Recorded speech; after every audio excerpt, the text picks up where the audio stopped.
Hello everybody, welcome to my channel. So today we're gonna be going in and talking about this ridiculously long Mars and Gemini transit. Okay. And and what it's gonna affect for your specific chart, as well as just kind of just what Mars and Gemini means as well. So I will be, there'll be timestamps down below, so you can feel free to just click to your rising sign, your sun, or your moon. But more than likely, your rising sign is going to be the most accurate, as well as your sun. But just feel free to click down there too. So I am going to be going into, this is going to be quite a long video. I'm going to be going into each specific rising sign, and just specifically what this means more so for you in what may come up during this ridiculously long transit. So we are going to first start this off by just kind of talking about what Mars and Gemini does, okay? So Mars is a planet of your will, of your own personal ability to get done what you have to get done. So Mars, whenever we have a Mars transit, it tends to be felt pretty personally, because it is a planet that is most affecting our personality in the most individual way. And so we just got out of Mars being in Taurus, where it was with Uranus and the North Node, and there was a lot of stuff going on there that was very destabilizing, right? And now we have Mars being in Gemini, which is a very interesting place for Mars to be. It's not like crazy uncomfortable here, but it's also not crazy comfortable in Gemini. And that's for there's a couple reasons, which I'll get into that.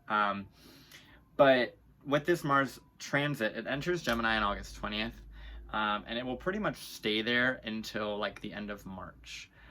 So during these dates, it's going to be a very long time that we are going to be learning about how Mars works in Gemini. So there's a couple of things that if you don't know, I have an Instagram page where I write up reports and things like that. And I wrote a report specifically about the Mars and Gemini transit. And some things that I personally feel are a little bit more kind of connecting things, a little bit more things that might not have been brought up as the importance of this Mars and Gemini transit. So a couple things about it. One, Mars will be in Gemini until Saturn leaves Aquarius. So this is the final Mars transit for the Saturn Aquarius time and theme and lessons, right? And because of that, there's a lot of things that Mars is going to assist our Saturn Aquarius lessons that we've been learning, right? It's going to allow us to really understand how to communicate specifically about what our opinions are, what our thoughts are, as it relates to the things that we've gone through collectively as a society for the past 2.5 years, okay? And in general, also just the things we've learned while Saturn has been in Aquarius, based off of your own natal chart and your own lessons, and how Saturn has been teaching you whatever it's been teaching you related to the Aquarius things, right? And while Mars is in Gemini with that nice natural trine, because Gemini is more of our opinions, more of our thoughts, more of our own individual things, it's also supporting this Saturn in Aquarius that is going to really allow us to see kind of and speak about where it is we want to go long term, where it is that we see ourselves after this Saturn Aquarius transit is over, after these difficulties or maturity that we've developed is kind of established. Where are we going? And that's Mars and Gemini is a lot about communicating that, and it also Gemini rules traveling and those sorts of things as well. So we are naturally going to probably be traveling more and doing more of those things. Now, with Mars being in Gemini as well, there is this connection I'm feeling of it related to when the North Node was in Gemini, because the North Node was in Gemini for a pretty big chunk of time during the Saturn Aquarius transit, right? And during that time, we learned a lot about our own discernment and how to speak our own individual truth, and how to know exactly what it is that is real to us and factual to us, and how to communicate that and how to understand that. And now with Mars going over that, I wouldn't be surprised if there's things that we are going to be speaking about that are going to be kind of going back to what had happened with the North Node being in Gemini, those lessons we have learned with that way. So overall, with the things that I'm kind of picking up on with this Mars and Gemini transit that I feel need to be spoken about a little bit more, ironically, because it's Gemini, is that the North Node was in Gemini while, during Saturn and Aquarius. And I feel that Mars in Gemini is going to exacerbate that sort of those Gemini North Node lessons that we're still potentially still learning, but also kind of really closing up some stuff. And in addition to that, because it's connected to Saturn Aquarius, it's going to also be supporting a lot of the kind of final wrap up of the Saturn Aquarius time that we've been going through, and kind of a nice transition into Saturn being into Pisces. So that's just kind of the gist of that. Now, with Mars being in Gemini as well, I want to talk about how Mars is kind of a little bit uncomfortable here, because Mars traditionally rules Aries and Scorpio, okay? And it is not at home in Taurus, and it is considered fallen in Cancer, okay? And Gemini is the sign between those two. And you can imagine how the Mars in Gemini, it's able to do things, but it's still kind of learning from those Taurus lessons that we had of building up our own stuff, building up our own resources, and figuring out our own stability. And it's going to move into the Cancer side eventually, right, in March, of really what stability is. So Mars in Gemini is a little uncomfortable because it's wedged between these two signs that it doesn't really function that well in. Okay, but that doesn't mean that this Mars Gemini transit is going to be inherently bad or inherently difficult, because we're going to be very comfortable with our Mars and Gemini energy as we go through this time. So that's just kind of the basics of Mars and Gemini. I will be doing, because Mars is Gemini in my 6th house personally, I will be doing a lot of videos here where I'll be speaking about all the planets and all the signs and all that stuff. And so I will be doing a Mars and Gemini, Mars in the 3rd house, like natal chart video, so that will likely be at some point in the description box below. Hasn't come out yet, but it will be, because that's the way the internet works, right? Time doesn't exist in this space. It's great. So with that being said, we are going to move into talking about specifically each rising sign and kind of what you can predict for each rising sign, and what you can see or what may happen to you specifically.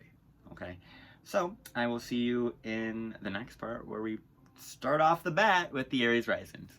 Okay, so Aries Risings, you are naturally ruled by Mars. Okay, so this transit is going to be something that you're going to feel a little bit more intensely naturally, because any Mars transit for Mars ruled people, which are Aries or Scorpio, are going to be felt more instinctively, because you're already in touch with Martian energy, and depending on what house Gemini rules for you, and also where rather Mars is placed as well in your chart, will show kind of what is going to be going on, right? And this is because you're going to be more personally affected by this Mars transit, and more specifically when Mars goes retrograde, you're going to be more affected by that because it rules you. It rules your sense of self. It rules how you move. You learn how to move in a Martian way, right? You're able to navigate the world in what do I have to do? How can I get this done?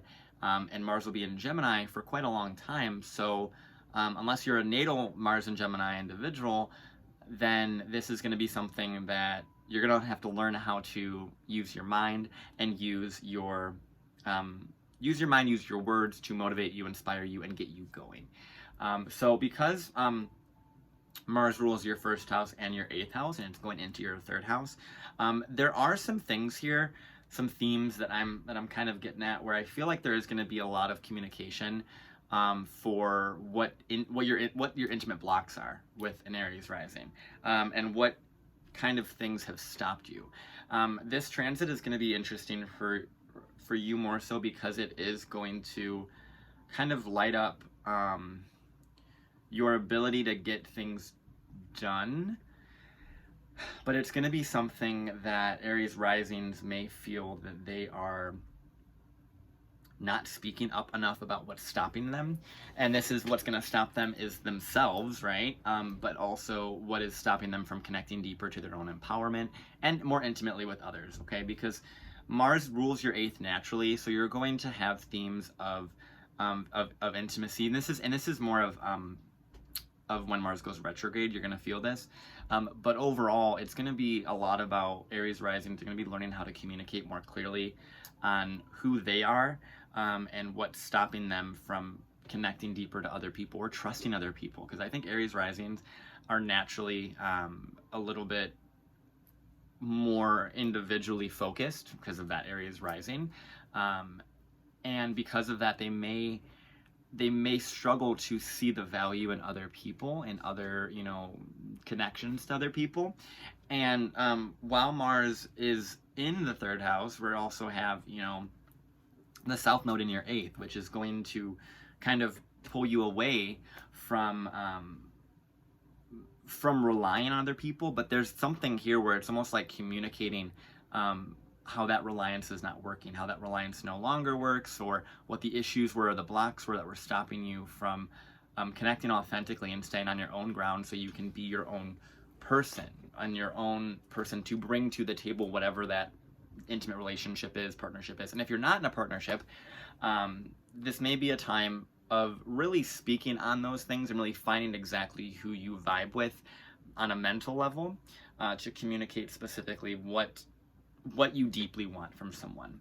And so I can anticipate this, and this is also true for Scorpio risings as well, where there's something of communicating about the darker intimate blocks that are stopping you. With this as well, there is Neptune is going to be squaring this, right? So there's a 12th house, 3rd house square between Neptune and Mars that'll be going on pretty much. I mean, it's a sign-based aspect, but it'll go for quite a while. And there is something here where there is an opening up of some blocks that you have, essentially some subconscious blocks, some feelings that you have that are not able to be communicated, and Mars in Gemini is going to make that happen. It's going to make you see what it is that you're communicating about that's stopping you, that's not allowing you to grow, right? Not allowing you to go after what you want, but also not allowing you to connect further to other people and trusting other people and working with the other, right? That 8th house stuff. So you're going to be learning how to communicate much more clearly, as we all are with Mars and Gemini, but you specifically are going to want to really think about more of your word choice, okay? Because you are a Martian ruled individual, and Mars is going to be in your 3rd house for a long time. So your opinions might be more important, and curating those opinions to who you're talking about, as well as just being very diligent with your speech and very organized with your speech, or very, very intentional with your words when you are speaking to others, about seeing how it affects you and how it comes off as you, right? How you're coming off when you speak, but also how it may be able to, your words may be able to help you connect deeper to other people during this time. And it may be something that you may have to learn how to use those right words to either connect more to intimacy, right? Or learn how to not block intimacy from coming in. Because there's people with Mars and Gemini, it's gonna do a lot of talking, but this is talking with the intention of connecting deeper, and trusting yourself, trusting your power, trusting your initiative, because Aries risings, you are ruled by Mars, so this is going to be a long time for you to really get in touch with this. So I would recommend Aries risings, as well as Scorpio risings, getting very in touch with this Martian energy. So that's Aries risings. Let's move to Taurus risings. All right, so we have Taurus risings. These are going to be a little bit different because Taurus risings, you all have Mars ruling your 7th house and ruling your 12th house. And it's going to be going into your 2nd house, okay? So there's some things here that are a little bit different. So where the Aries risings had it ruling themselves, right? The Mars is ruling themselves. For the Taurus risings, Mars is ruling the other, okay? So there's going to be themes here of, and this is a theme throughout the life of all Taurus risings in general, but you're going to be seeing how this is possible, how you are capable of getting things done, and the words you're going to be feeling from other people are going to be they're going to hit a lot more, okay? So kind of the way I'm feeling about these Taurus risings transits for this Mars and Gemini is, whereas the Aries risings, it was kind of coming from themselves, the words coming from them that are going to allow them to see what their kind of blocks are and kind of who they are. For Taurus risings, I feel like it's going to be coming from the other. It's going to be coming from other people. They're going to be telling you kind of who you are and what's going on, especially because you have the North Node in your 1st house during this transit. So you're already trying to figure out what you have to stand on, who you are as an individual, and you're going to be having Mars going into your 2nd house. So there is some things here about really building up your foundation in yourself and figuring out exactly what it is that you have. And I know Taurus risings, you probably hear that a lot because that's kind of what Taurus is about, right? Taurus naturally rules this, this sort of, process of building foundation and building, something to stand on.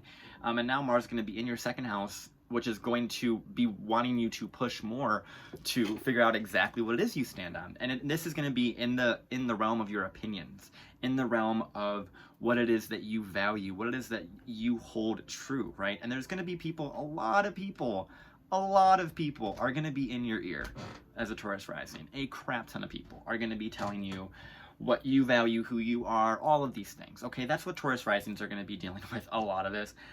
But it's one of those things where Taurus risings, I really think it's very important for you to take some time to decompress and be alone and kind of go into that, because Mars also rules your 12th. So whatever these kind of gossipy things that people are going to be saying about you as a Taurus rising, there has to be some aspect of it where you go into your own private space to figure things out, because Mars also rules your 12th. So it rules your 12th and your 7th. So whenever you are trying to figure out what you have to do as a Taurus rising naturally, you are going to be listening to other people, okay, connecting to other people, seeing how other people are reacting to you, or what you're feeling from other people, what feedback you're getting. But then also you're going to take that feedback and then go by yourself and shut out all the noise and figure out exactly who you are, so you can really navigate and take this next move, right? And with this being Mars and Gemini in your second house, people are going to be talking.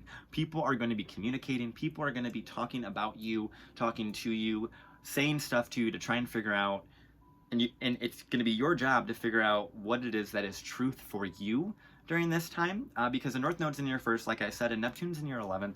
So there are some things here where you might not be seeing, your friendships might be idealizing you or seeing things in you that are not really there. But then also, the North Node in the first is like, you're supposed to be learning how to be your own individual and stand on your own 2 feet and understand your initiative. Okay, know exactly what it is that you are initiating in this, initiating this life, and what you want to do and what you want to accomplish, right? And Taurus risings, Mars is not a really comfortable energy for you, because Taurus, it's not an energy that naturally rules Taurus. Taurus is naturally ruled by Venus, which is the planet of receiving, right? And Mars is the planet of action and initiation, okay? And so with this transit, it's really saying to me that there's something here for all Taurus risings of really being very clear on what it is that you want long term with this, and kind of where it is that you think that there needs to be more work done, more foundation built, right? And it's you're going to be having conversations with people. You're going to be talking to people that are going to be telling you, you should try this, you should do this, you should, all of this stuff. But it's up to you to decide what it is that you really want to do, okay? And there are some things here where this is going to be coming from people that are going to be telling you that you don't have your career right, or you don't have your place in the world right, or you're not know what you're doing, right? And there's going to be some interesting things with Taurus rising going on, just because of that layout that we have for transit wise. So there's something there of people kind of scrutinizing your career or what your place is in the world, and people are going to be talking to you, and it's and kind of giving you pushback through their words. But it's up to you to decide exactly what it is that you want to build, and what it is that you want to build long term, and work towards that, even if it's weird and it's different, right? You have that Aquarius midheaven, and so it's gonna be a weird life you're gonna want to live, and you're gonna be learning how to best do that without it, going against the status quo, or going against without you losing your connection to your tribe and your friends. So there are some things here from Taurus risings that's really saying to me, like, listen to yourself, right? There is going to be a lot of talk, right? Because Mars and Gemini is just in general a lot of talk. But listen to yourself. Listen to what it is that you consider to be valuable, because you're a Taurus rising, you know what value is, and you're learning what you bring to the table. And there's going to be people that are going to be pushing you to bring more to the table, or bring what they see in you to the table. And sometimes that might not be true, because it's up to you to determine your truth and determine your own value. And that's for anybody, but especially for Taurus risings during this time. So That's Taurus Risings. Let's move into Gemini Rising. Okay, so Gemini Risings, this is your sign that Mars is going in, okay? So,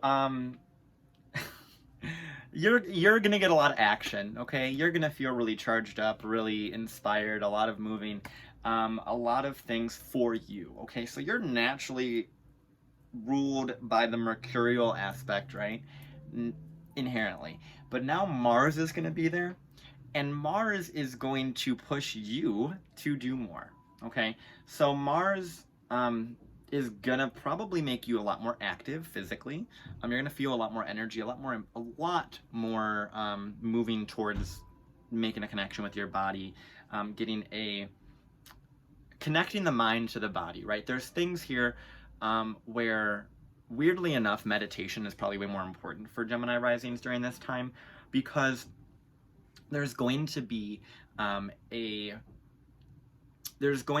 lot of energy that you're going to have, and it's a matter of really calming that down, and really tuning into your nervous system, okay? Because Mars in Gemini is going to be naturally a neurotic and nervousness energy, because Gemini is that mind, that kind of like, you know, that thought process, and Mars is going to aggravate that, aggravate those nerves, aggravate that nervous sort of tendency, and for you, it's going to be something that you're going to feel very, very intensely to yourself. It's different than the Aries Risings and Scorpio Risings that are ruled by Mars. This is going to be something you're going to feel within your own body, your own system, your own you, right? How you move. Now Mars does rule your 11th and your 6th house, so there is something here that's kind of telling me that there's something with either coworkers or the friends that you have, the alliances, the groups that you're a part of. So there might be some companies that you're working for, or some things that you're doing, that there might be more, you might be asked to do more, right? You might be asked to do a lot more personally, because of Mars connecting you to your hopes, goals, and wishes, and your coworkers, right? The dynamics that you have with them, okay? And you're going to be doing a lot of work, okay? Because Mars is going to be, it's going to be asking you to be a lot more, to lean into your mercurial stuff, because you're going to be really the ones that are going to be helping people move through this, this Mars and Gemini transit, because you have a Gemini rising, so you're going to be the ones that people are going to be looking towards to kind of learn how to navigate this crazy information that we're going to be kind of needing to discern and needing to work through, and all the conversations. Like, your communication ability that you have as a Gemini rising naturally is going to be much more needed, but it might be exhausted towards the end of this, when, you know, Mars goes retrograde, and then when it ends up finally leaving, but it's going to be a lot of energy that you're going to feel very intensely. And with this also, we have the Mars square between your 1st and your 10th, because Neptune is going to be in your 10th house, and Mars is going to be in your 1st. So there is this square going on there, where to me that feels that there's something for Gemini risings where they're really trying to manifest or create this career, and there's a lot of stuff here for burnout. Genuinely, I feel like there's Gemini risings, I'm getting a lot of stuff here for burnout, because you're trying to reach this ideal image, with Neptune being in the 10th, and there may be you may have to realize you're only capable of doing one thing, right? Because Gemini risings are going to want to try and split themselves and kind of tackle a lot of problems at once, and Mars being in Gemini is going to also do that, where we're going to want to tackle a lot of different projects and do a lot of things, and so there is definitely a thing here with Gemini risings of overworking yourself and exhausting yourself, because you're trying to live up to your own expectations, or the expectations that you feel like you want to get to, but ultimately this transit is ultimately gonna teach you how to have a sense of meaning in this, a sense of understanding what it is that your purpose is, right? You're gonna understand why you're going through this, and why you had to exhaust yourself, or why you had to go through this, because you can't do everything, okay? You cannot do everything, and the work that you're doing now is supposed to be more on the private side, okay? Because the North Node's in the 12th. So there is something of needing to be more private in the work that you're doing, and going away from, you know, the physical, tangible work and doing more, like filling your own cup up, right? Filling your own cup up in private so that you can go and be that Gemini Rising hero that you're going to have to be during this time, because everyone's going to be wanting you to do stuff. Everyone is going to be wanting you to work. They're going to be wanting you to live up to these expectations and these ideals, and they're going to idealize you naturally, especially if you have a Pisces midheaven or prominent Pisces placements. But people are going to be believing in you more, right? And that's great, right? That's awesome. But there's a matter of there's a level to it that it stops, and that you can't do all of it. You can't do everything. And so there will be a moment where you'll kind of realize that you're only one person and you can't do everything for everybody, and you need to kind of take some time to yourself, because you are going to feel a lot of energy. You're going to want to do a lot of things, and you are going to accomplish a lot personally. But it's a matter of figuring out, is this worth my time and energy? Is this giving me purpose and meaning? Is this helping me realize why I'm here? Is this filling me up and giving me a sense of understanding of myself in a bigger way, not just in the, you know, not just in the, like, sort of, like, I know I can accomplish this because I've done it before. It's more of like, this has meaning and purpose, right? And once you get through this Mars and Gemini transit, I can tell you Gemini Risings are going to be able to feel a lot more clear on why they're here. And then Saturn will go into your 10th, and you'll be able to really embody that and understand exactly what your purpose is for here. So that's Gemini Risings. Also, there's something there as well, potentially, with relationships, specifically partnerships, because of that 7th house Sagittarius stuff, and Saturn being there's just some things there that might indicate, once that meaning and purpose is found, you might be able to have a really healthy partnership, or lean into the people that are able to guide you in a broader way. Lean into those partnerships, essentially, is what I'm saying. It doesn't have to be like a committed partnership, but lean into those people as a Gemini Rising, because you're going to be doing a lot. So lean into the people that can teach you to do less, or kind of guide you in a way that might be able to mitigate the nervousness that you're going to be feeling during this time. But Gemini Risings, you're going to be going through a lot, as we all are, but it's going to be a lot for you personally, and you'll be a lot stronger at the end of this. So let's go on to Cancer Rising. Okay, so we have Cancer Risings here. So we have Mars ruling your 10th house and 5th house, and it's going into your 12th. Neptune is ruling your 9th, Neptune's in your 9th, and the North Node is in your 11th, and Saturn's in your 8th. So those a lot of things that probably shouldn't have just thrown at you at once, but it's a Mars and Gemini transit, so why not? So Mars rules your 11th and your 6th house. Rules your 10th and your 5th. I was still on Gemini. Rules your 10th and your 5th, and it's going into your 12th, okay? So you're not ruled by Mars. You're ruled by the moon, okay? So with you being ruled by the moon, this is going to be something that is going to test a lot of your ability to navigate, but it's going to, because Cancer Rising prioritize safety, prioritize emotional safety. And with Mars being in your 12th house for so long, that emotional safety is gonna feel like it's never actually there, because Mars is in the background, right? It's in Gemini for a long time, and it's going to be making you feel like there's work that has to be done, but you can't quite see it, right? Because it's 12th house.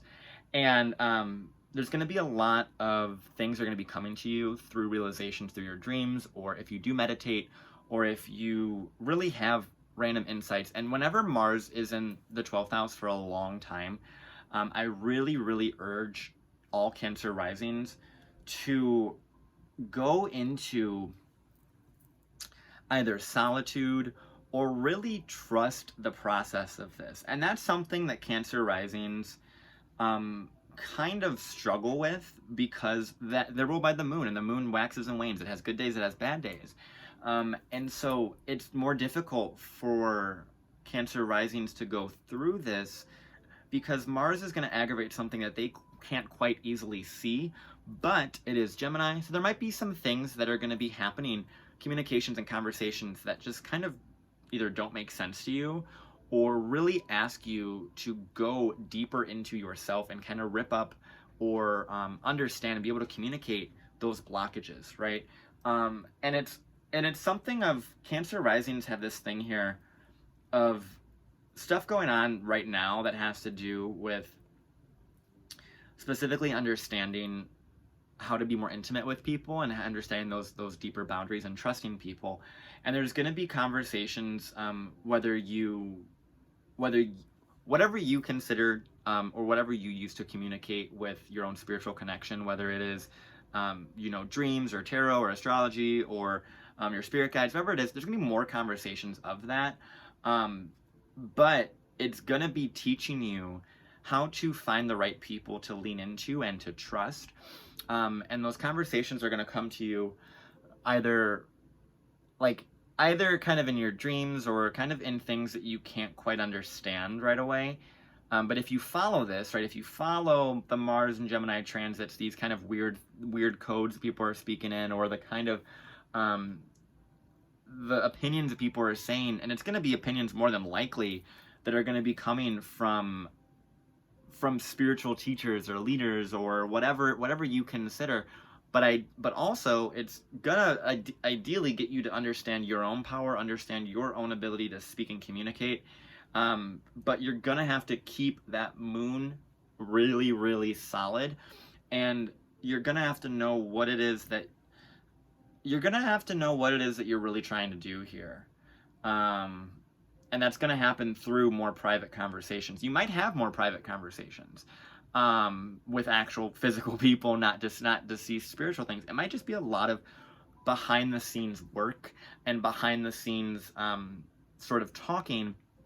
And then once Mars goes into Cancer, you're going to be like really, really pumped up and things are going to really move in for you. But there might be more work on the back end. There is a lot more work on the back end that needs to be done. For Cancer risings, and it's going to be difficult because you just want to have fun, and there might be something here where this does play into your career, potentially, in the things that you're working on. It might play into your career, like the things you're working on behind the scenes, but there might be something of like a more, like you're just trying to have fun, but you kind of can't because you get so overwhelmed that you have to go home and like decompress from all the partying, right? It's kind of like you want to go and enjoy yourself, you want to go and have fun, but whenever you do that, it's like it opens you up to a whole different level of energy, and you're trying to discern what's yours and what's not. And so there also might be some people here that might friends or alliances or acquaintances or people you associate with that might lead you in the wrong way, right? Because the 12th house with Mars, there might be some either hidden people or hidden conversations that you're not privy to, that might be affecting your energy. Okay. And that can be gossip, that can be physical, like people gossiping, or it can be, like not spiritual gossip, but it can be, things that you're energetically trying to understand. So Mars in Gemini for you is going to be something that you're going to be learning how to really, really understand and navigate what it is people are saying to you and how much that actually means to you and what that truth is, and whether or not you actually want to connect deeper to those people or trust those people. You're going to be learning a lot about trusting people during this time. And it's trusting the words that come out of people's mouths, because sometimes people are not going to be true, and they might just be using you for your career, or using you for just having fun, or you might be using them for your career or using them for having fun. But there will be conversations on the back end that you either are going to be having, or they're going to be had about you, that you're going to be trying to figure out and discern. But at the end of the day, if you trust your intuition and you trust that lunar quality and that emotional navigation that you naturally have, you will be able to move very, very well through this. You have to trust your intuition and trust this 12th house transit, because you're going to be wanting to kind of be alone and work alone. and just lean into that, because you'll find more answers at the end of this transit. We all will, but especially Cancer Risings. You'll find more answers that are going to allow you to really be freer once Mars goes into Cancer and begins to energize you. You're going to be clearing out a lot of limiting beliefs and conversations and opinions of others that are holding you back, that have held you back. So yeah, that's Cancer Risings. So let's move on to Leo Risings. So I'll see you next. Okay, so we have Leo Risings now. Leo Risings, you have a little bit of a different time than a lot of the other ones, because you have all the fixed signs have a lot going on, okay? But you have a different stuff going on, because you have a lot of stuff getting hit, right? With the North Node in Taurus and Saturn in Aquarius, okay? So all fixed signs are being hit pretty hard. Leo Risings, I think, are getting hit the hardest just because Saturn's in your opposite sign. So there's a lot of things going on there. But as for this Mars transit, Mars rules your 9th and your 4th, and it's going into your 11th house, okay? So it's going to be in your 11th house for a long, long time, okay? And Mars in the 11th, you're going to want to either fight for a cause, fight for a friendship, or fight for what is morally correct, right? There could be a lot more arguments with your friend group or people that you associate with. There could be some things here for Leo Risings, and I would definitely, not worry about this, but I would definitely make a note of this. Be careful what you say online as a Leo Rising, and what you put out there online, and what opinions you share, just because there are some things here where you may be attacked for your beliefs, and you also in turn might feel very, very sensitive, feel very, very attacked personally, and it might attack you at your core as a Leo Rising. Whatever this Mars 11th house is, how it plays out for you, because it can play out as just being attacked by, groups of people, or it can be attacked by, more people online. But also, on the flip side, it can also be very positive. You can find a lot of very positive and influential friends and people that you connect to that can actually help you a lot with your goals. And a lot of this is, I think, for you, it's a matter of finding those people that are really, really beneficial for you and make you feel like you have a purpose here, like you have a meaning here, and they also make you feel like you have power to share. You have a lot of strength to share as a Leo Rising, and you are going to get some kickback from other people. That's just what Saturn's been doing for you. You're going to be getting some kickback from other people about boundaries and how you're being too much or not enough, and kind of being asked to share more of who you are as a Leo, which is not difficult for you, but it's going to be sharing who you are in a way that you might feel uncomfortable with, right? Because you're not really Leo. The sun just wants to shine, right? And Saturn's kind of muting that. It's being like, let's shine purposefully. Let's shine in the confines of something, and that's not really what Leos like to do. And this might play out, honestly, as some very very long-term partnership or long-term commitment that might be able to assist you in increasing your social status or increasing your the groups you're a part of, right? And kind of motivating you and inspiring you to do more, okay? Mars in 11th house could also find, like I said, more fights with the friends and things like that. But it's what I feel like this is about for Leo Risings is really figuring out what it is that you're capable of and what it is that's possible for you. Because 11th house Gemini is very much like, you value people that have opinions that vibe well with you, okay? That invigorate you, that make you feel like you're learning, okay? And Mars there is going to make you want to fight for those specific opinions, but also everyone's gonna be fighting for their opinions, okay? Everyone's gonna be communicating in their own way and being very expressive, okay? And this time for you is gonna be pushing you to see what it is that you can stand on and what power you have when you're, at your core, right? Because fourth house Mars, is Leo Risings have a 4th house Scorpio, okay? So they know what power is, what disempowerment is in a core level. And despite that, they're still being bright Leo risings, even though they have a difficult home life. And this is going to be asking them to kind of communicate that with people and groups that are acknowledging and recognizing the Leo rising's power. You might get lost in other people a little bit. There might be some things here with Neptune in the 8th and Mars in the 11th. There might be some things here with getting involved or trusting someone's opinion in your group that ends up kind of burning you in the long run, right? Because Neptune's in the 8th. But it can also be really transcendental, like intimate experiences, like really, really beautiful intimate moments with a specific person where you just feel so merged with them. And by doing that, it actually opens you up to seeing what you're capable of and kind of going into a different trajectory. But there is something there of getting more clarity of who you are with other people, and what other people bring to the table, what other people are saying to you that is congruent with where you want to go, okay? Because you're gonna want to be very protective of your private stuff, but I feel like there's gonna be people that are gonna be more talkative about that, or they're gonna want to bring that out more. And you're gonna be asked to have a place in the world. You're gonna be really, I mean, the North Node's in the 10th house anyway, but this is a lot about like more stability, more harder things going on, more pressure.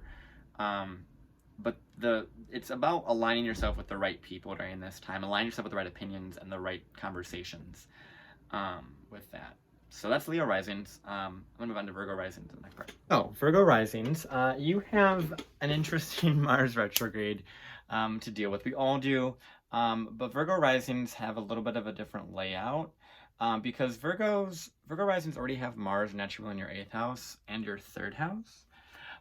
So you're already gonna have this kind of Mars and Gemini energy anyway, because Mars rules your 3rd naturally.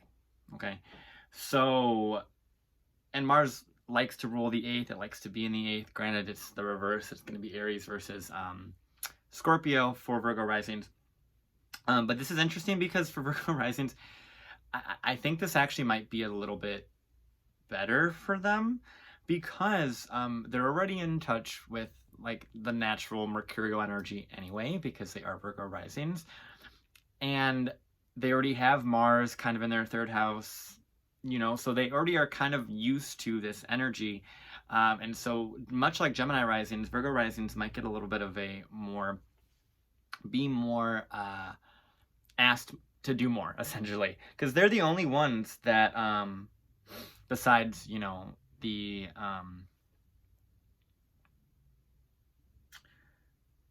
I mean, Aries risings are gonna be asked to do a lot. Gemini risings are gonna be asked to do a lot. We're all gonna be asked to do a lot during this time, but Virgo risings have an interesting layout. Now, with Mars going into your 10th house and being there for a long time, Mars actually likes to be in the 10th house. So I really feel like Virgo risings are gonna accomplish a lot more than the other rising signs rather. And granted, you have to look at your chart just to see what's going on. Just because Mars being in the 10th for that long, there might be some, you know, really wanting to change your career, really wanting to change what you're doing. Or there could be, because it's Gemini, there could be people gossiping about you or gossiping about your career. Because a lot of these rising signs are going to have a lot of, mainly the Earth rising signs, are going to have a lot of people that are gonna be talking about them and trying to kind of change their opinion of where they're going in their life. Okay. Just because Mars is going to be it's going to be in a foundational house, whether it's the 2nd house, the 6th house, or the 10th house, which are more of the career, worldly matter things. And Gemini is going to be there for a long time. And so you're going to be hearing a lot of opinions, going to be hearing a lot of things. And with Mars going into your 10th, once again, it likes to be in the 10th because it has long-term goals. It's able to really focus on what it really wants. And that's why I'm really not I don't really feel like this is going to be a really difficult time for Virgo risings because you guys already kind of know how to navigate a lot of these things. There is going to be probably more pressure to perform and find your place in the world and find what you want to be known for and all those 10th house things, right?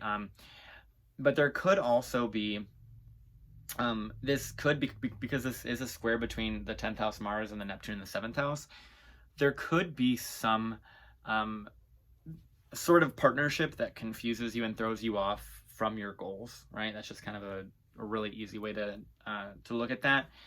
Just because you're kind of trying to really figure out where this partnership stands, what it's doing, where it's going, right? And that might distract you from what you really want to accomplish and get done, because you're gonna want to be more communicative about your career and your place in the world and establishing that. And I think there's going to be some sort of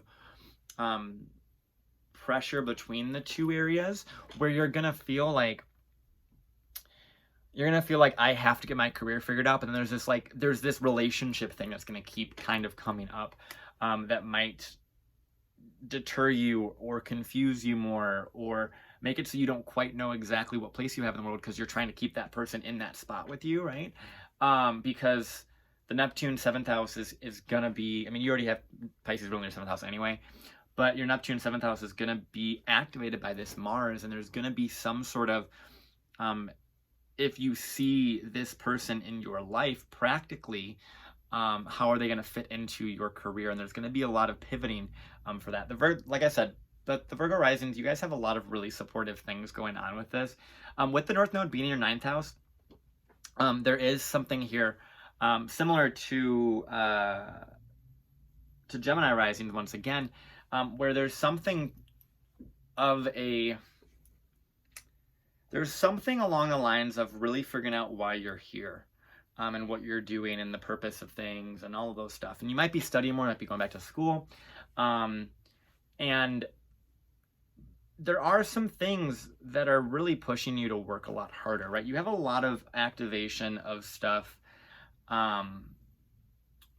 around like your 6th house and 10th house, right? Because Mars is going to be in your 10th house for a long time, and Saturn has been in your 6th house for a long time. So there has been some things that you have been working towards, and with Saturn finally moving into your 7th, in March, once this is all finished, I think that there's going to be some more clarity on whether or not this Neptune, the 7th house, 10th house square, if that's going to be long lasting and it's going to be a long-term thing.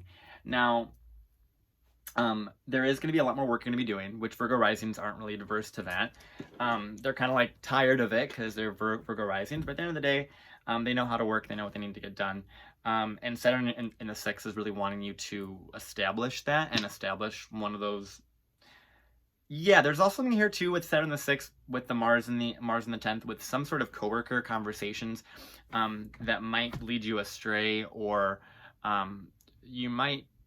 There's going to be some gossip. There's going to be some talking from the people you work with or worked with that are going to be kind of saying things to you about your career or saying things about you when they see you kind of succeeding more or going further. Because once again, Mars in the 10th is going to be great because Mars likes to be in the 10th. It likes to be at the top of the chart. So there might be a much more active lifestyle you're going to be living. But there is going to be this kind of like, this kind of like idealizing partnership or idealizing someone and trying to be like, okay, are they meant to be in this thing? And that might be something that is possible, right? But it's something that you're going to be working towards really discerning, right? And because when Mars goes into Gemini, everyone's going to be discerning and understanding how to communicate their truths and their opinions. And the Neptune squared to that in the 7th is going to be throwing the things off a little bit, but it's going to be coming from other people, because at the end of the day, you are the Virgo Rising. You are the one that's going to be able to discern things and figure out the facts and figure out all of the sort of exact reality that you're living in. And that's where this is actually going to really, really assist the situation, because Mars is also making a square to your own rising sign. So it is going to naturally invigorate you to kind of be more like critical of your thoughts and be more like, okay, what is this? What's the reality? Because that Neptune in the 7th is going to be a little bit of a little bit of a damper on things, but it's a damper to get you to see if you do want a partnership, how that partnership will fit into your goals. And the North Node in the ninth, that's a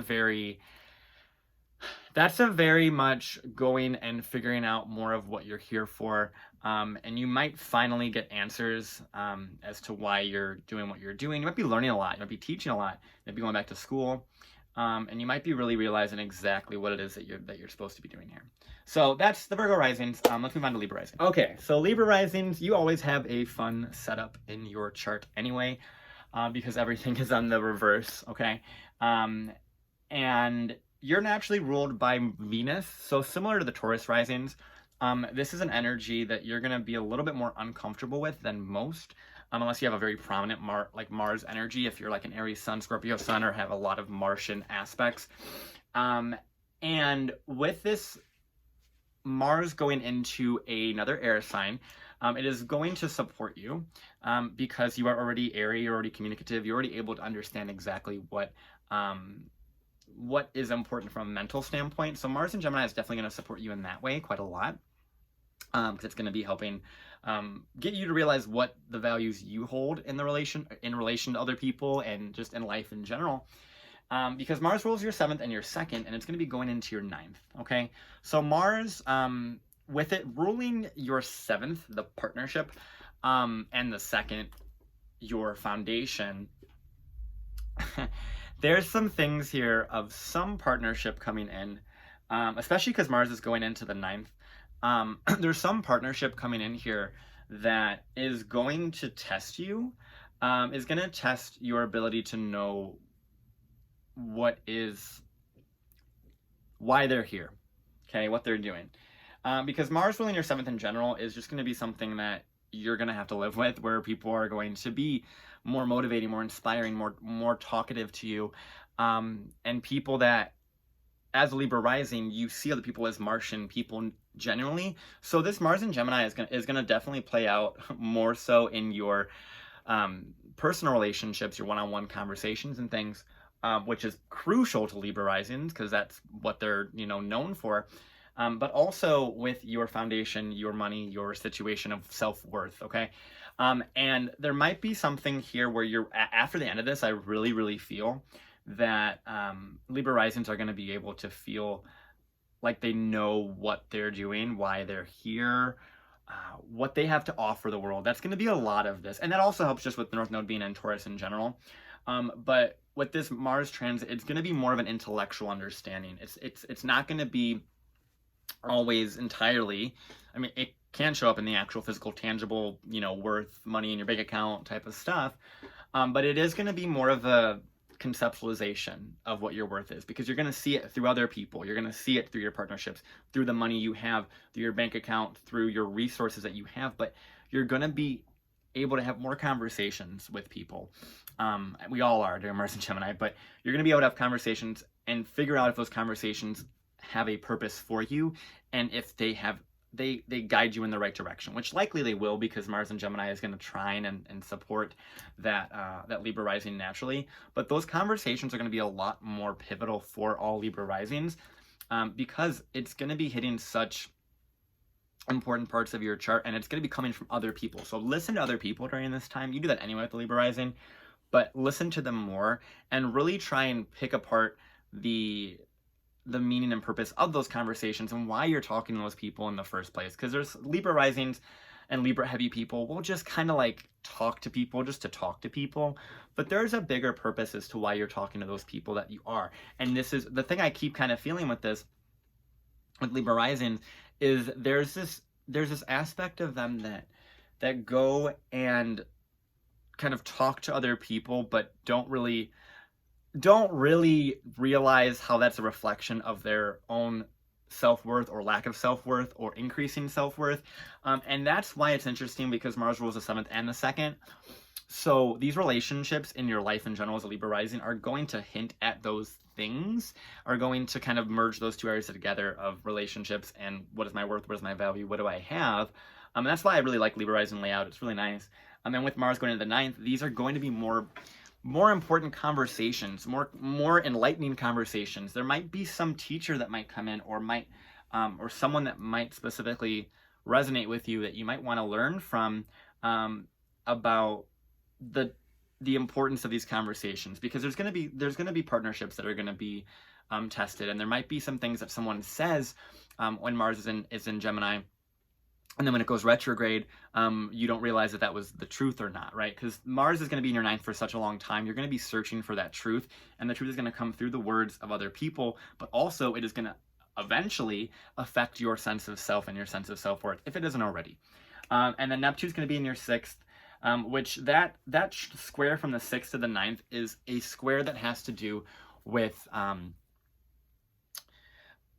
your, and Neptune in the sixth is a little difficult to manage anyway, but it's going to be something to do with your understanding of reality, and your idealized version of reality, right? Because Neptune sixth, that's a place where Libra risings tend to idealize what they could do in their life a lot, and that's also because they have Virgo ruling the 12th anyway.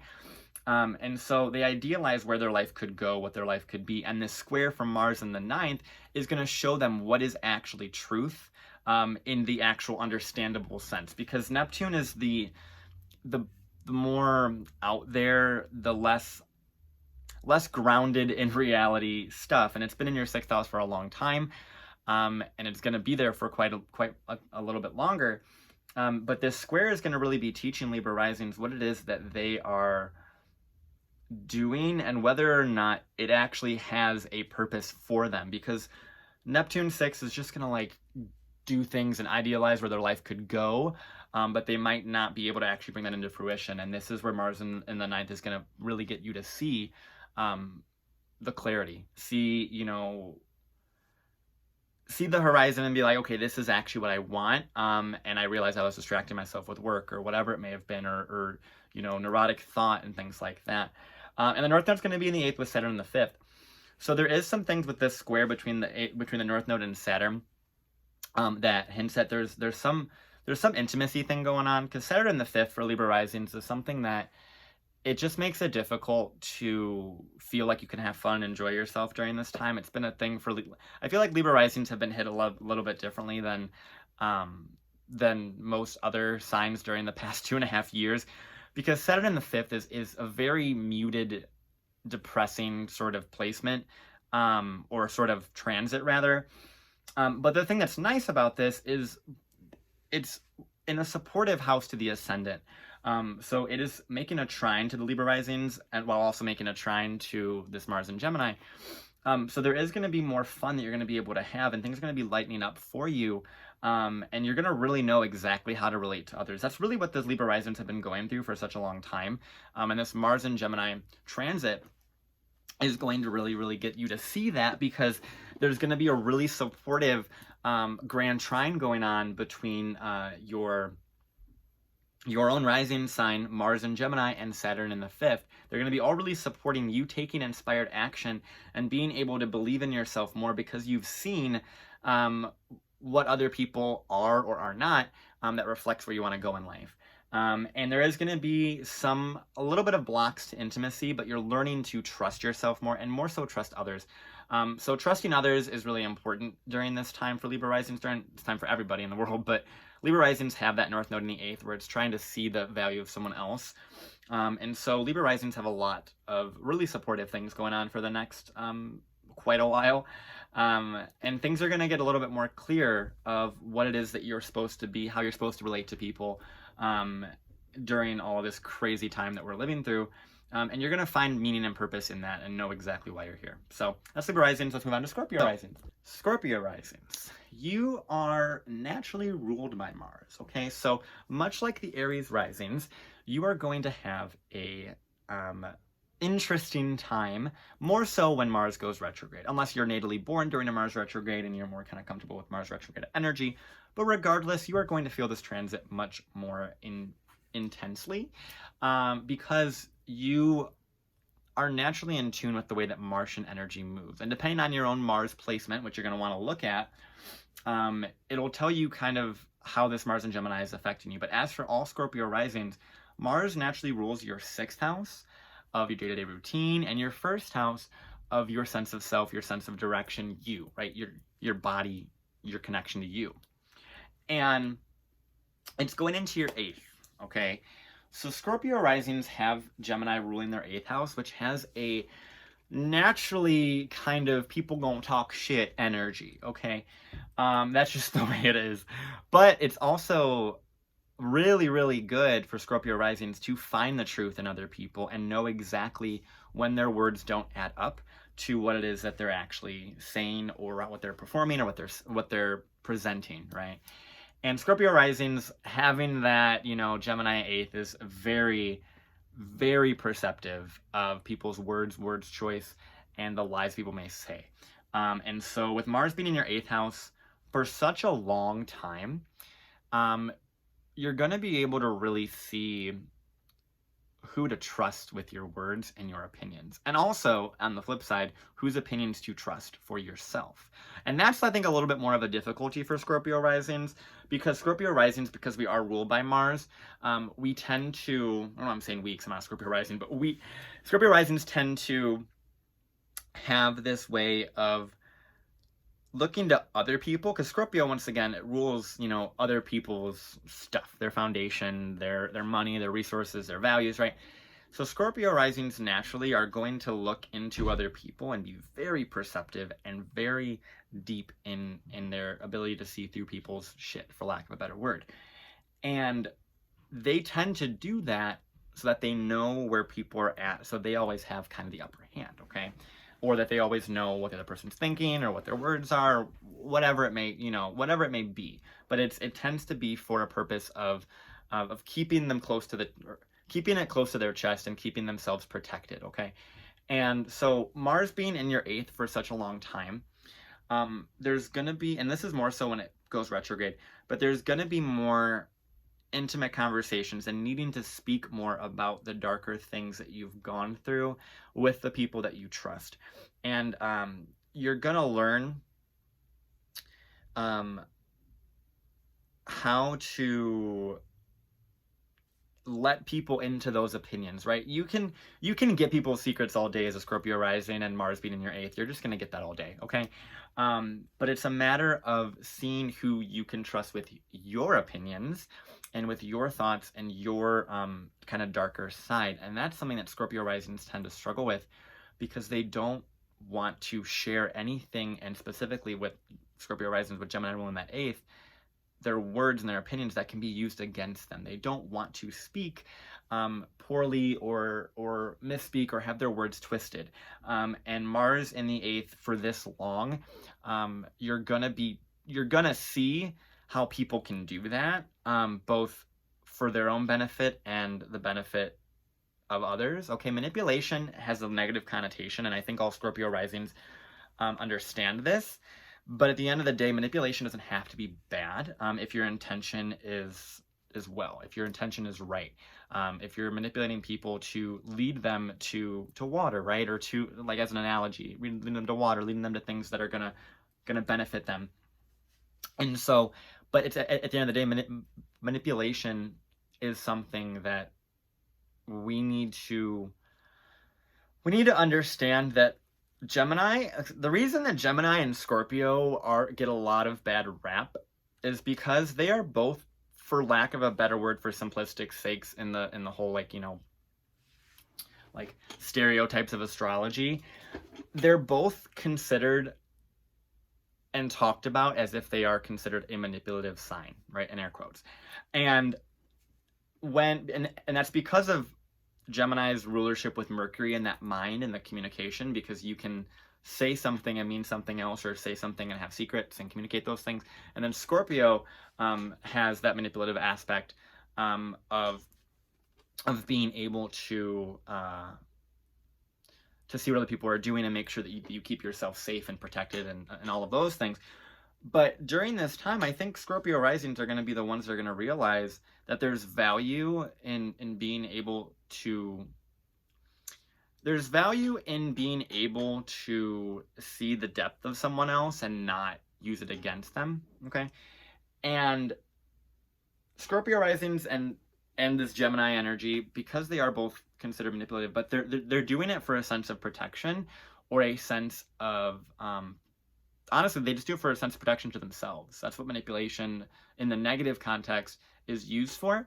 But I think with this, Scorpio Risings are going to definitely have to communicate their intentions a little more clearly with the people they are interacting with, because there's going to be some things where people are going to be telling you their secrets, or communicating things with you, or going to be communicating things with people, and it might be misinterpreted. And that's where Gemini is a trickster, right? It has the energy of being able to trick people into things, and Mars in Gemini is going to be something you're gonna be very, very in touch with for quite a long time. So be careful what you say, and I say that only because be careful what you say if what you say is ill-intentioned, because you can say whatever you want at the end of the day, but because everyone's going to be talking a lot during this Mars and Gemini transit. But be careful. Make sure you make your intentions clear, especially when you're having more difficult or intimate conversations and those things. And you're probably going to have a pretty, well, also money-wise, don't go and get like a new credit card, right? Don't go and like sign a new contract with that. Or like try and split yourself, right? There could be things here where you could make quite a lot of money with that 8th house energy, with Mars being there. But don't take on too much, because Mars in Gemini is going to really want to do a lot in the mental plane, and like planning and speaking and writing and all those things. So don't exhaust yourself, but you could make quite a lot of money on this with Mars being in your 8th. Now, with Neptune in your 5th, and the North Node in your 7th, and Saturn in your 4th, there's a lot of other energies that are at play during this time for Scorpio Risings. So Neptune in the 5th, it is a supportive energy to you, but it is Neptune, so it's a little disorienting, okay? So it's in a pretty decent house, I think, for Neptune, where it's going to open up your capacity to love and kind of see what, what fun you can have if you were to just let go and be more free and let go of control, really. And with that square from the 5th to the 8th, there could be some there could be some people that like take you out to a party or something, and or like go and have fun with you, whatever, but that party then becomes like a talking point that kind of goes against your character, right? Because you have Mars ruling your 1st. And so be careful with fun, right? Or have more clarity on that, because there are going to be some there are going to be some more like quote darker things that are going to happen for Scorpio Rising. Scorpio Risings are used to that stuff, so it's fine. They're like, okay, whatever. It's just a Wednesday for me, but there is some interesting things here with your emotional regulation, right? There's some stuff here for Scorpio Risings, because Saturn has been in your 4th house for so long, and Mars will be in your 8th for so long, kind of finishing off this kind of final, time here. And so there are some like things here of really learning how to feel safe, and just because you're like working, and just because you're being physically active and doing all the things you're supposed to be doing in the correct, sense, doesn't mean that you actually feel loved and cared for and safe in your own environment, or with your people, or intimately seen. Because Scorpio Risings, they have this like heaviness to them, where they don't want to, they feel like they're a burden to other people sometimes, and I'm telling you that's not the case. But this Saturn in the 4th is really wanting you to have like an emotional like moment of your own self, right? You're going to be learning who to trust. That's a really big thing for Scorpio Rising, to be learning who to trust during this time. And there might be some really interesting relationship stuffs going on for you, because the North Node's in your 7th with Uranus. So there's some things going on for you that are pretty important in the relationship sector, that are pushing you to trust that person or people in general more, without losing yourself to the glamour, right? Not everything that glitters is always gold, type of thing. And maybe spend a little bit more time at home, or just being able to be more knowing who to bring into that space that that safety that you're trying to create. Bring the right people into that space, and you're going to learn who that is, and you're going to be able to discern that, but also learn how to trust other people more. That's a really big thing for Scorpio Rising. Learn how to trust other people more. People's words are going to be miscommunicated just because that's the way words are. No one speaks the same way.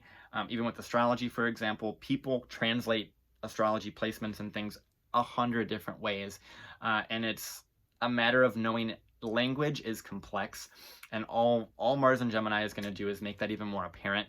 But for Scorpio Risings, it's going to be along the lines of deeper, more intimate conversations of trusting other people. So make sure you're leaning into that and you're recognizing that, hey, words are going to be miscommunicated. People have different thought processes. People have different relationships to different words. So go into that and know that you're going to be safe, right? You're nurturing your own safety during this time, and lean into other people to show you that they can guide you into seeing more of yourself and sharing more of yourself. So yeah, Scorpio Risings, you guys are great. Move on to Sag Risings. So Sag Risings, you have a fun energy, right? This is going to be a little bit easier for you than most. Mainly because Saturn has been in your third house for a very, very long time. And it has been teaching you how to communicate more clearly, how to speak more precisely with your words, and understand exactly how your words are going to be perceived by other people. And that's something that you've been learning for a long time. So Sag Risings are, I think, the ones that are probably getting, ironically, the luckiest, right? Because they're ruled by Jupiter. And they have Mars going in their 7th, but it rules their 5th and their 12th. So there are some things here with Sag Risings where you're going to want to have more fun, but there are some things here too where the people that you're going to be talking to, the people that you're going to be interacting with, they may be great, right? They may help you learn a lot. You may be dating a lot. Like the energy I get around this is a lot of speed dating. I get that in general with just Gemini descendants, but Mars in the Gemini for that long, I get a lot of kind of like going through every single relationship. And also I feel that there's there might also be more so going through and understanding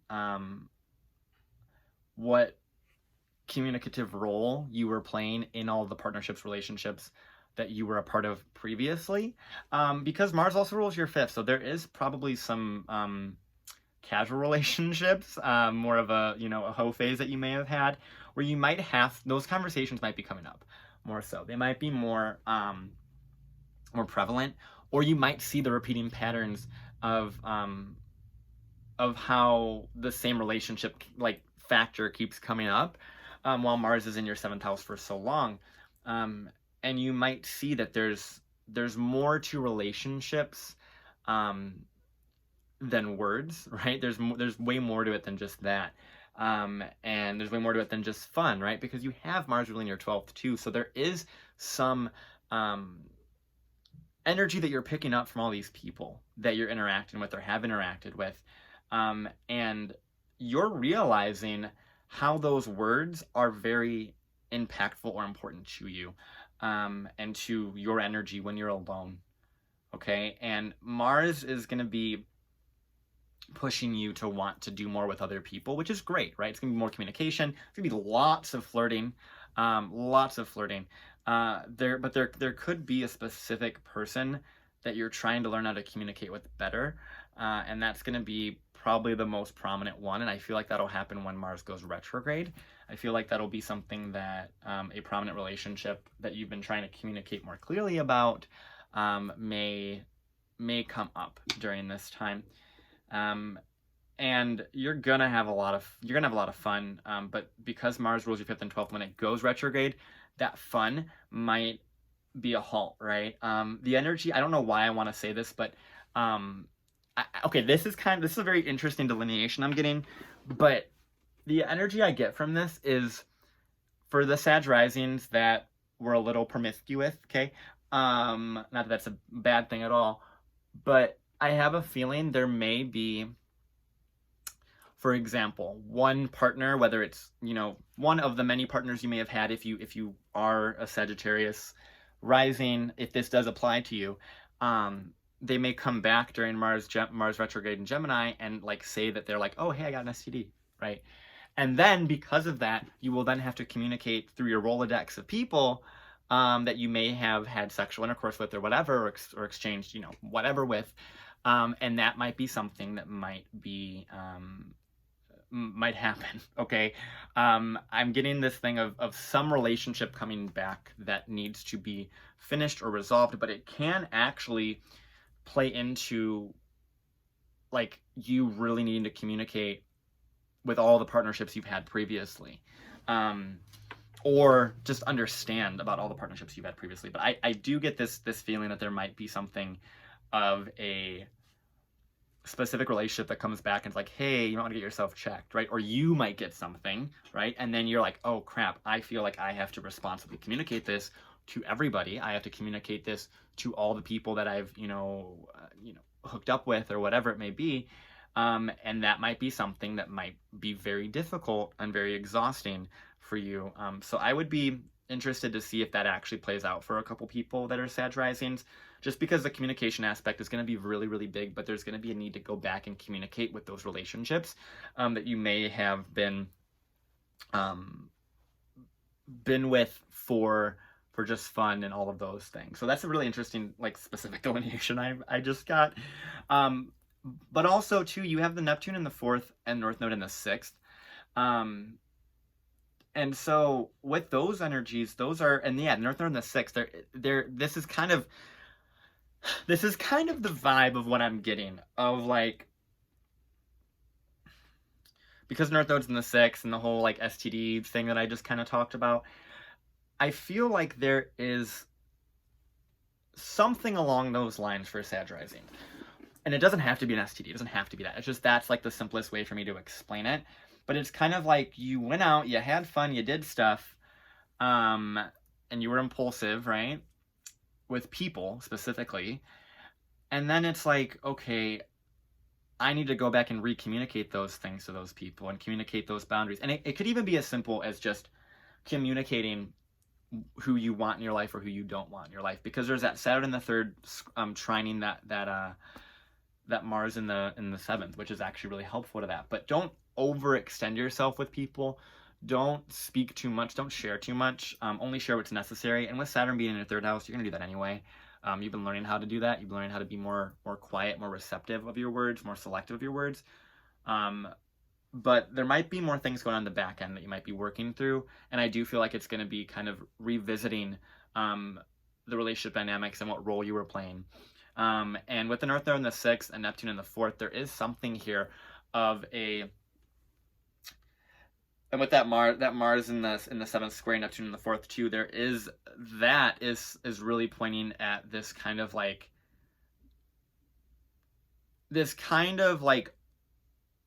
unclear movement or unclear situation with a person or something that you thought was going well and pushing yourself too far with the relationship, and it kind of destabilized you, or it might have been a bad influence to you too. It might have made it so you can't really see yourself that clearly and see what you need to emotionally regulate because you're always with that other person, right, during this time.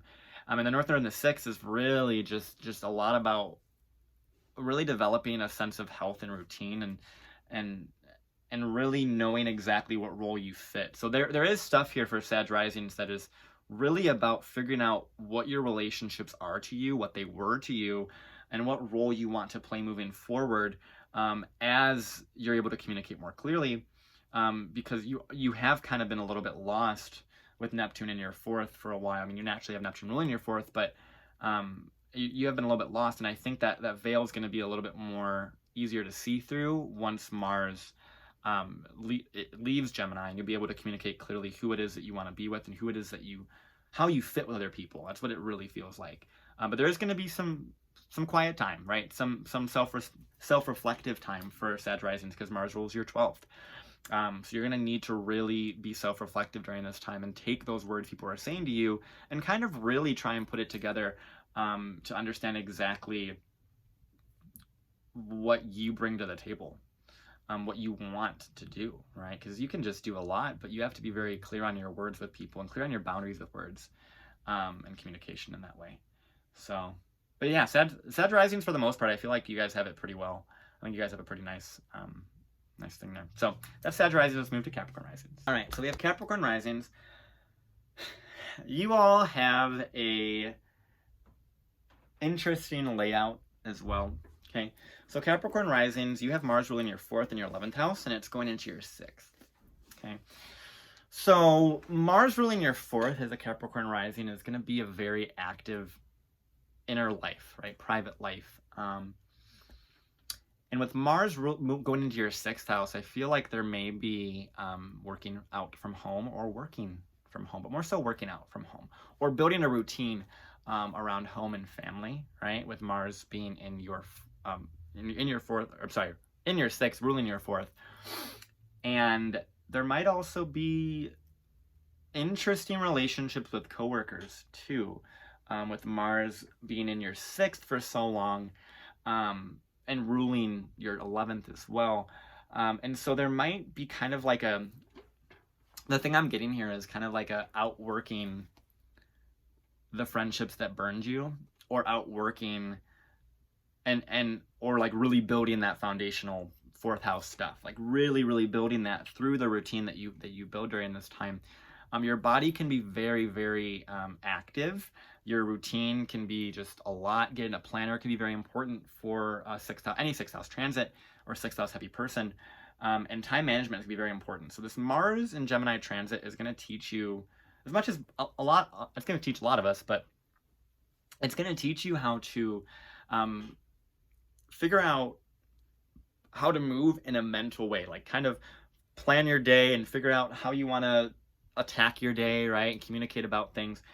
There could also be a lot, like if you do writing for a job or you do any sort of speaking for a job, that could be ramped up during this time because Mars is gonna be in your 6th, activating the work that you do, the day-to-day things that you do.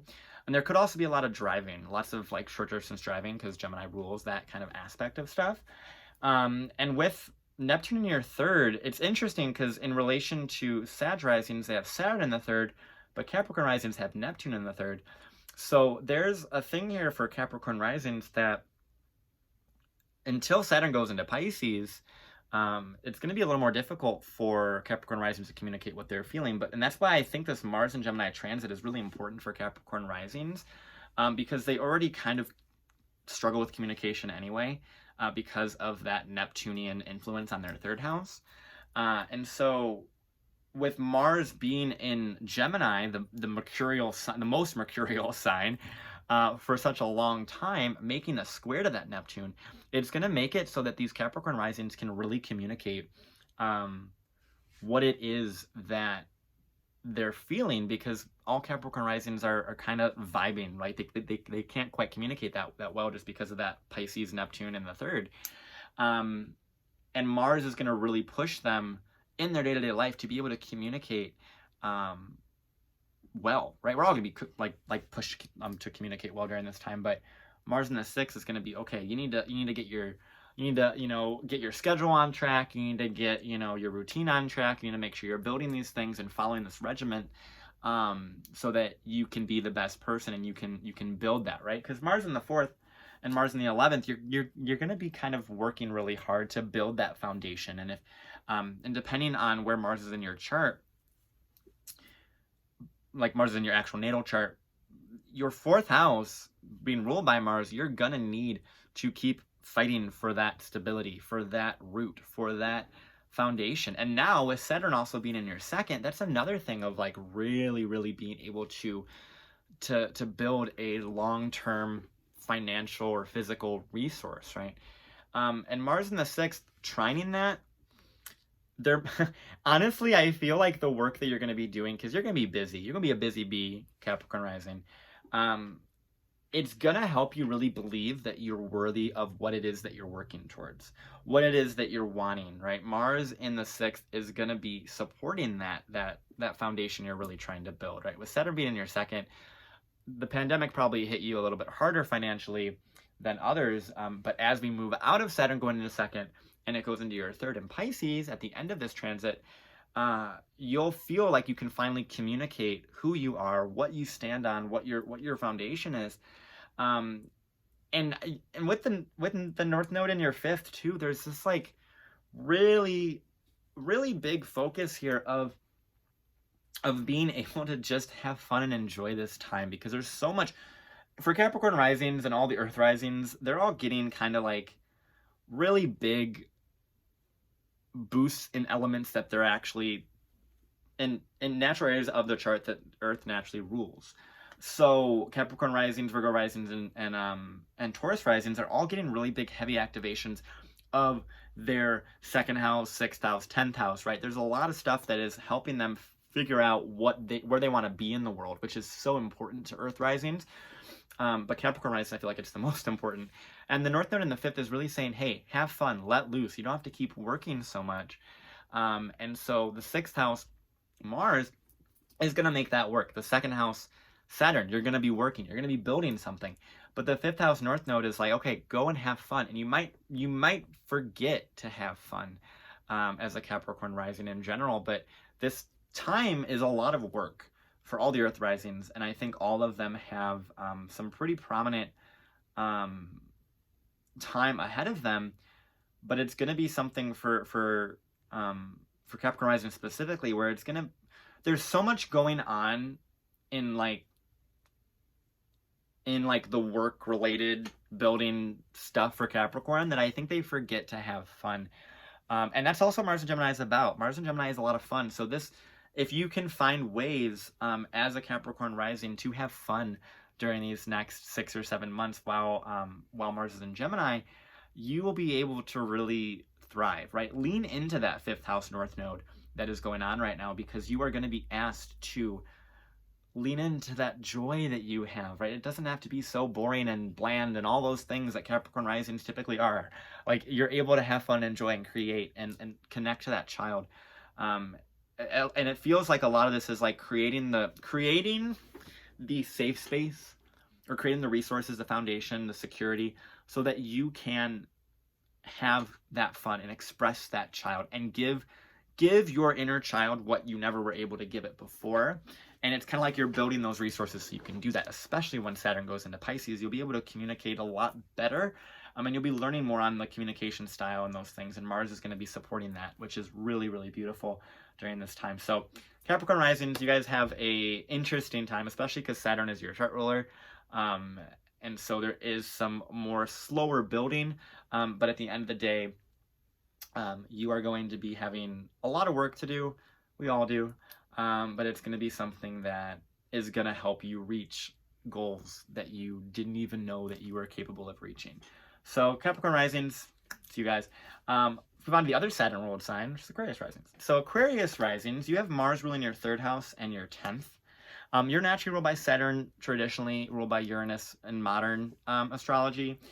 And you have Mars going into your 5th.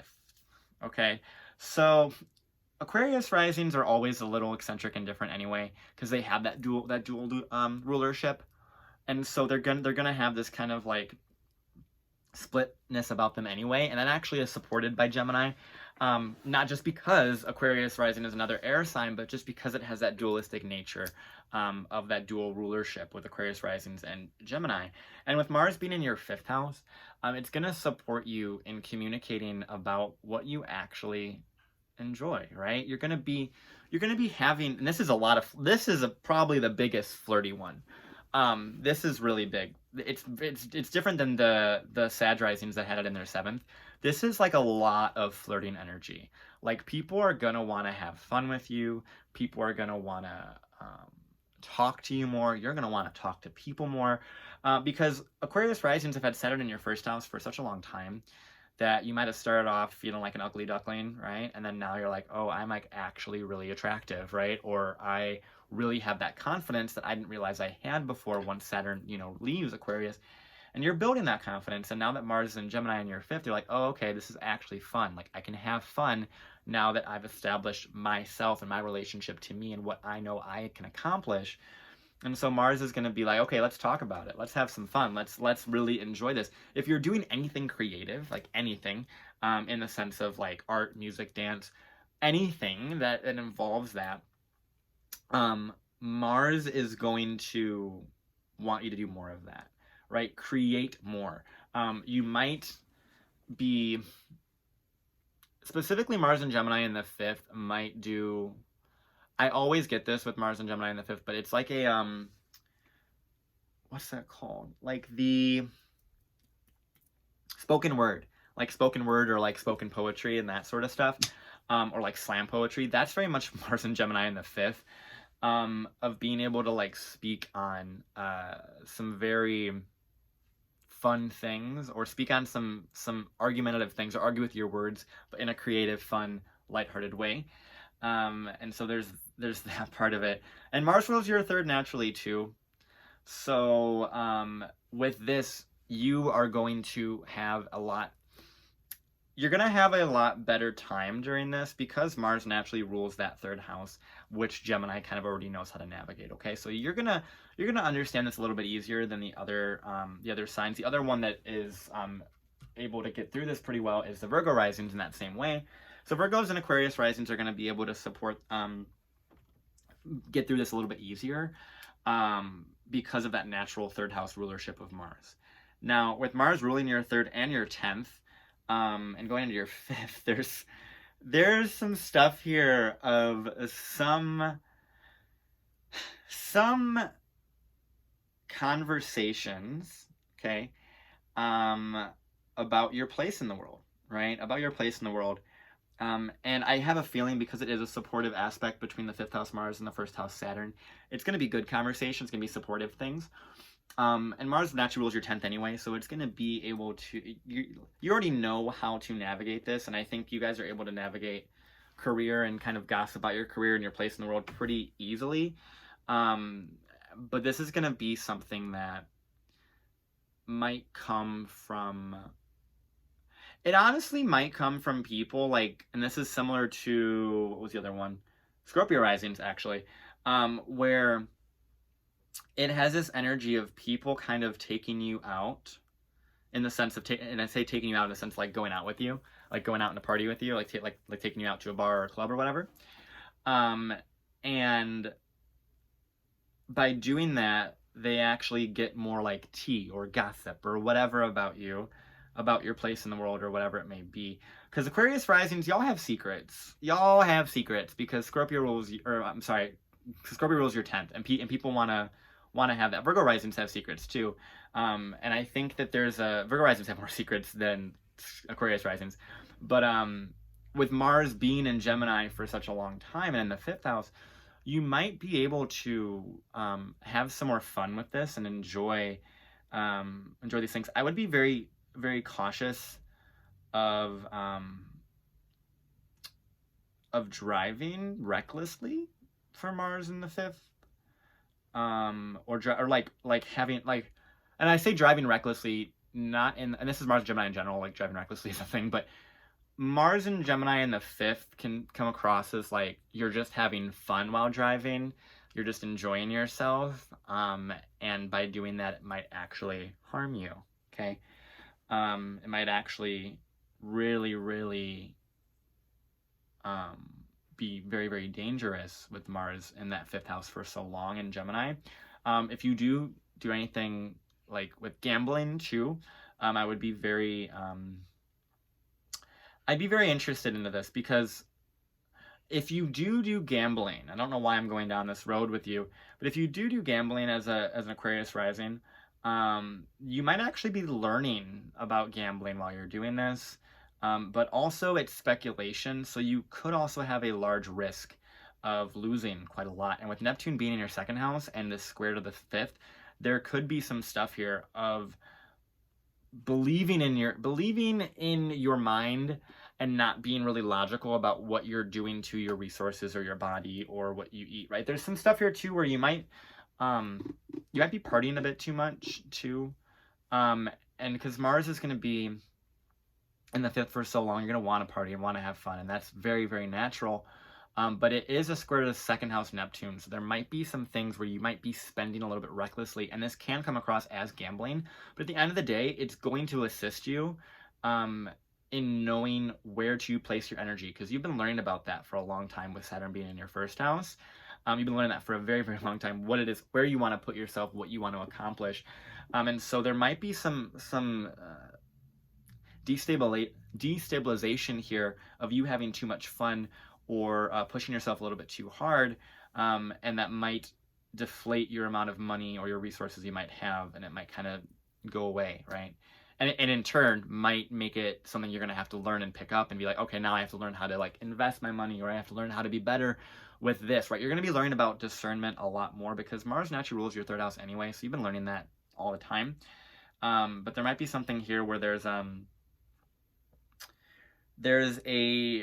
10th house thing going on where this fun you might have, I mean, you could, and honestly too, weirdly enough, you could have a kid. I know that's like really weird, but like you could have a child because Saturn's in your 1st, because whatever is going on with your 5th house, whatever fun you're doing, it's going to affect your long-term image of yourself. And that can come across as, gambling or whatever. It can come across as a kid. It can come across as anything that's fun that it might be taken too far. And it also can come across as gossip, or saying something wrong, and people kind of slandering you. But at the end of the day, whatever you're going to be learning long-term stuff during this time, like of long-term stuff about who you are. And it's really nice because it's finishing off your Saturn in the 1st house transit. So you're really going to be learning a lot about what you are, what fun you're able to give yourself now that you have worked hard, okay? But don't lose yourself in fantasy. Don't do that, because that's pretty likely for Aquarius risings, with Neptune being the 2nd so heavily in this square. You could definitely lose yourself in some sort of fantasy situation, in that way. But once Saturn goes into Pisces, you will be able to stabilize that and figure out exactly more so what it is that your worth is, because you've built your solid sense of self throughout this time, or understood your solid sense of self during this time. Now, with the North Node being in the 4th, there are some things here of maybe the family unit might need a little bit more work, or you might be really working to try and stabilize a private thing, a private life, a emotional stability. Because Aquarius risings, you do have Taurus ruling your 4th, so that is actually a really solid place for the 4th house to be. But there is something here. You might be moving, genuinely. You might be moving. This could be something that may happen, right? You might want to move, right? You might be getting those things together. I don't really see that potentially happening for all of you until really Saturn goes into Pisces and you get that, foundational building. But the North Node in the 4th is really pushing you to like go into a deeper sense of connection to yourself, right? Because you can have all the money, all the fun that you want, but at the end of the day, you have to have a sense of purpose as to why you're here and put your roots down somewhere. And those roots have to come from you, and not from some idealized version of what you could be or what you could build or what your life, whatever, right? Or what you see in media, right? There's a lot of that. There's a lot of the glamour online that Aquarius risings tend to get more sucked into because they are ruled by Aquarius and Uranus and all of those things. So that's Aquarius risings. Let's move on to the final sign, which is the Pisces rising. Okay, so Pisces risings, because you are one of the signs that are ruled by both traditional and modern planets, you're going to have a little bit of a dualistic nature. So similar to what I said with Aquarius, and I forgot to say about Scorpio, but you're going to be more comfortable in this Gemini energy for this long than other people, okay? The thing about Gemini, or Gemini Mars, is that it is a mutable sign. You are also a mutable sign, okay? And so because of that, you're going to naturally have some pressure to act and do stuff and pivot and all these things.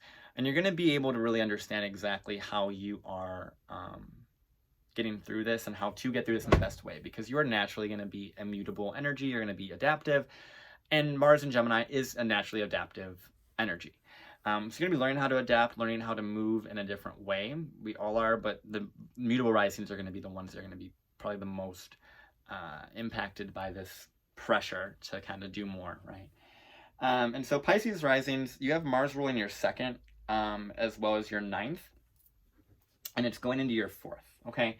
So with this placement here, so Mars is in your 2nd, it rules your 2nd, rules your 9th, and it's going into your 4th house. So those are a lot of houses that have to do with like private stuff, okay? And with Mars going into your 4th, there could be, similar to the Capricorn risings, and similar to the Leo risings, there could be an energy of fighting for your roots, fighting for your stability, you know, because Mars is going to be there for so long. There could also be a lot of home renovations, or a lot of moving or potential moving.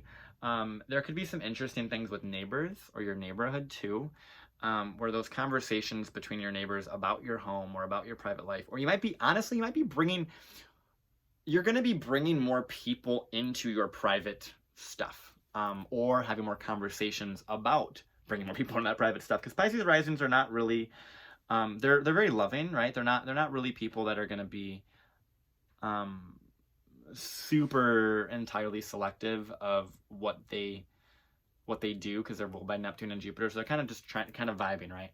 But this Mars and Gemini in the 4th is going to be, there's going to be some things about like the people you bring into your private life, whether it's in your actual home or you have more private conversations with, or you have more insular moments with, those conversations, you're gonna see more of like, oh, do I actually want this person in here? Do they actually make me feel safe and secure? And like, do I feel like they're actually supporting me? Or are they just like, are they just supporting the safe space I'm giving them, right? That's a lot of the Pisces risings have that. They definitely make people feel safe and feel secure in that way. And so with Mars being in the 4th for so long, there is going to be a lot of action, but it's on the private side, right? And that's where it's kind of like discerning exactly who you want in that private space. With Mars being in your 4th, that's a lot of it, and you might bring in a lot of people. You might, and there's a lot of family stuff too, of course, sibling stuff. So if you have siblings, you have, you know, your own family, or you know, you have your own family you've created, or you know, the family you were born into. There might be way more arguments or conversations about those things during this time with Pisces risings. And it might be more active, right? Like I said, there's going to be a lot of renovation. There'll be a lot of chatter around the family. And if you do have any family secrets or any of those things, then expect those to come up. Okay? Expect those to be kind of talked about. Okay? With Mars ruling your 2nd and your 9th, there is some things here with the 2nd house Mars rulership. These conversations and these things that you're bringing in, the conversations you're having privately and the people you're bringing into your private abode, your private space, or talking about, you're going to be able to really see if their values are aligned with your own. And once again, this can play out with your family. So you might be having family conversations and be like, oh, no, I don't vibe with that. I don't agree with that. I don't think that that's right. I don't think that's the way to do it, right? So there can be more conversations about with people in general, and you're kind of like, ooh, this doesn't fare well with me. This doesn't feel like it's like a supportive thing. It doesn't feel like it feels right for me. It doesn't feel like a foundational value or foundational thought or whatever. There could also be some stuff here with you making money from home, with Mars being in your 4th for so long, and you could be writing from home or typing from home or speaking from home, doing things like this, right? Where you speak and make videos online, like stuff like that might be a thing, because that 2nd house, 4th house thing is going to be pretty active for a long time. So working from home might be a little bit more prominent for you. And of course, you want to look to your entirety of your chart to see what else is going on. This is just kind of a basic overview of this sort of transit. And then Mars rules your 9th, and it's going into your 4th. So there is some stuff here of those private conversations you're having are gonna get you to see, okay, it's a lot about you figuring out, are these people that I have privately that I go to when I need to feel safe, are their beliefs aligned with mine? Are they able to keep up with the thoughts I'm having? Are they open-minded? Are they making me feel like I have security, right? And the ninth house Mars when in the fourth is, there honestly might be some foreign travel with family, or like if you have family in a foreign country, they might come to see you and come to the house, because there's going to be there's something here of some either family or private conversations that are going to open your mind up to who you are and what is possible, and that can easily come across as cultures in that way. If you're learning, and another thing here too, if you're learning a foreign language, it could be a really good time to do that. And you can make money from doing that, or you could make money teaching foreign language. That's actually a really big thing here. Like, honestly, Mars ruling the second, going and the ninth and going into the fourth. If you're a Pisces rising and you have wanted to teach a language online from home to make money, do that. Okay, you'll likely be doing that, or likely be leaning towards that. It can just be teaching in general. It doesn't have to be teaching a language. But anything that kind of, like, that's very much the Mars in the fourth, second, ninth, that sort of stuff is a lot about making money teaching foreign languages online. Like, that's just a very, like, concrete way of viewing that. And so there's ways of doing that. So just in that example, right, you can see how Mars in the fourth of the home, right, talking, communicating, speaking, sharing your opinions and things, in its connection to your sense of self-worth, resources, value, foundation, money, and the ninth house of teaching, you can see how those areas are gonna kind of come across, right? If you're teaching online, or you want to teach online, or you even wanted to study online, that's a part too. Like, you could be going to school at home or taking things online to give you certifications to add to your career to make you more money. With Pisces risings, you could easily be doing something along those lines. And then Neptune's also in your first, so and Pisces are no stranger to Neptune energy. And this is a little bit of like, the dreams you want to make, the dreams you want to do, you're gonna be pushed to do those, okay? And there's gonna be some foundational thing, and there's gonna be some vibes you're gonna pick up from people, right? You're gonna be like, okay, like, are you really meaning this? Like, you say this thing, but the energy I get from you is not the same. And that's where Mars and Gemini squaring Neptune in the first is gonna be kind of pressured, right? You're gonna be pressured to really trust that intuition and trust what you're being shown intuitively, or in your dreams, or in your sort of, like, in your gut, what you know in your gut to be true about what people are saying, or about your family and things. And you're gonna need to follow that. But there's gonna be some confusion as to where those words are coming from, where that strict divide lies, right? Because you're gonna be identified with your family, figuring out your family, talking about your family, talking about yourself privately, or going back even and having conversations about what your family lineage was like, or learning about your family lineage could be a big thing too with Pisces risings. And finally, the North Node is in your third, and Saturn's in your 12th. So Saturn being in your 12th house for this long, you're just like, quarantine for Pisces risings, I feel like we're just like a fine thing. I feel like it really was. It's like, okay, cool, it's already Pisces related stuff. So Saturn in the 12th, I think for you, has really been something that you've been learning, to be selective with your energy, to be selective with who you energetically put around you, and learning to trust your intuition, which is why that Neptune in the first is going to be a little bit pressurized from these private conversations, these private people that are going to be coming up, family, or people that you bring into your home, and you're going to be asked to kind of re-examine those conversations with people, re-examine what opinions you have, because the North Node's in your third, so you're learning how to communicate maybe about your siblings, or about your past, or about your your neighborhood, or what you grew up in, right? And there's going to be conversations around those things. And Saturn in the 12th it's teaching you to let go and trust, which Pisces risings are used to. But you're going to really get to understand specifically what beliefs are holding you back. And I think for this, you're going to be able to see how your family unit, or those people that you've had around you for a long time, are or have created those limiting beliefs or those destructive patterns in your psyche, right? You're going to be learning those things through conversations that you're going to be having over and over and over again, or things you're going to be able to see more clearly because you're bringing people into your space and kind of discerning exactly what their words are and all of those things. So, so yeah, that's Pisces Rising. You guys are having a fun time though. I think it's interesting. So that's Pisces Risings. I'm gonna move on to just the final like wrap up of everything about Mars and Gemini transit. Okay, so finally, with Mars and Gemini, okay, I know I said some stuff earlier about the Mars and Gemini transit, and what I think it's going to bring and things like that. Ooh, my hair is all sorts of messed up. But the point is, Mars in Gemini is going to affect all of you differently, okay? These are just basic kind of overviews of what I see specifically for specific signs. Now, Mars will get us to talk more. It'll get us to communicate more, and understanding what our opinions are and what validity our opinions have. And we're going to be speaking a lot more clearly or a lot more aggressively.